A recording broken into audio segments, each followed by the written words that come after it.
سيول جارفة من اللاجئين، أسر هاربة من حرب انتزعت منهم كل غال ونفيس.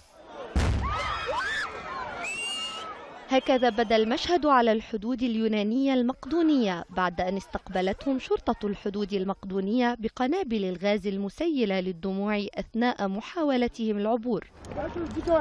لكل واحد منهم قصة ملأتها فصول من المعاناة، لكن لهذا الطفل قصة مختلفة. عمره لم يتجاوز 5 أعوام. لم يقوى على مجاراة والدته التي حاولت الاحتماء من كثافة الغازات ليجد نفسه تائها بين آلاف طالبي اللجوء، ليلجأ بدوره إلى إحدى الصحفيات. حاول جاهدا أن يحكي لها قصته، فلم تسعفه الكلمات، فوحدها دموعه هي من روت قصته.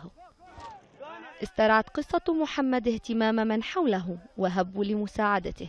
يوم كامل من البحث مضى دون نتيجة حتى تمكنت المراسلة من العثور على عائلته الهاربة من حلب في خيمة صغيرة، لتعود الابتسامة مجددا إلى وجه محمد.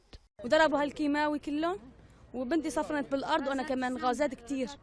أنا كمان ضغط عشان أتنفس، كنت بدي شوي أموت. ضاعوا مني، ويلي أنا ويلي هي معي بإيدي متخية وميتة. فتحونا الحدود، عملونا عشان نروح.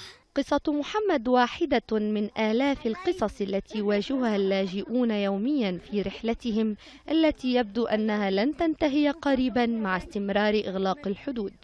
ربى حسن، الحدث.